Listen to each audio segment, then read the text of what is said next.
আমি বলতে চাই তোমার কিসের সংস্কৃতি?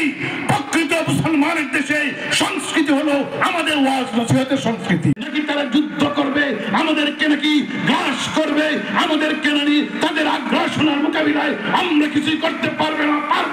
আমি আপনাদেরকে বলতে চাই, এইরকম হুমকি তুমকি আসলে আপনাদের নিজের সমস্ত যার যা কিছু আছে তার জন্য কি আমরা সবাই প্রস্তুত আছি? সময় আসতেছে।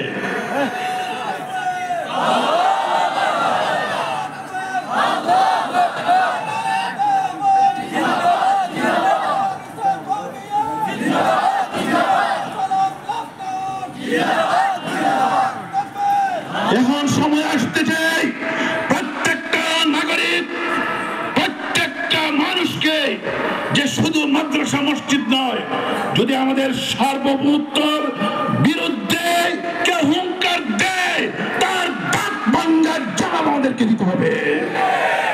আমাদের সার্বভৌমত্ব, আমাদের 54,000 বর্গ মাইলের 1 ইঞ্চি মাটি কেউ দখল করতে আসবে, তাকে আমরা তার দাঁত ভাঙার জবাব দেওয়ার জন্য আমরা প্রস্তুত। আসুন আমরা শুধু মাদ্রাসা নয়, আমরা সমাজকে পরিবর্তনের জন্য জনমতের নির্বিশেষে আমরা অনেক কিছু দেখেছি। এইগুলাকে বাদ দিয়ে যদি বাংলাদেশকে নতুন সাজে নতুন ভাবে করতে হয়, একমাত্র উলামায়ে কেরামের নেতৃত্বে আপনাদের এলাকা আলহামদুলিল্লাহ যে আমাদের রাত্রে রাত তারা ওয়াজ করে, এইগুলো আমাদের তো সংস্কৃতির মধ্যে ছিল না। আমি বলতে চাই তোমার কিসের সংস্কৃতি? প্রকৃত মুসলমানের দেশে সংস্কৃতি হলো আমাদের ওয়াজ নসিহতের সংস্কৃতি। আমাদের সংস্কৃতি হলো সেটা। আজকে নানান ভাবে তাদের চুলকানি শুরু হয়ে গেছে। আমি বলতে চাই হয়তো আমরা অন্য যে দল আমাদের থেকে তাদের খুঁজে পাওয়া যায় না, এখন আর একটা নতুন ভাবে আবির্ভূত হইতেছে।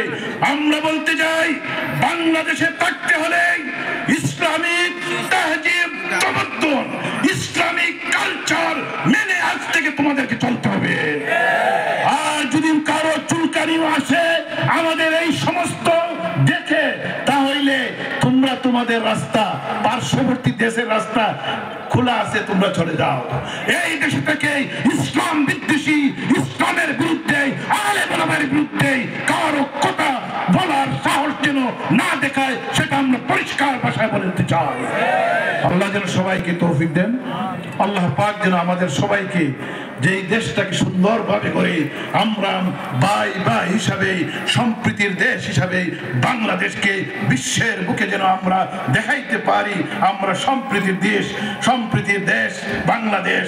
এই দেশ আর এমন আমাদের দেশ, আগামীতে এই দেশ হবে ইসলামের বাংলাদেশ।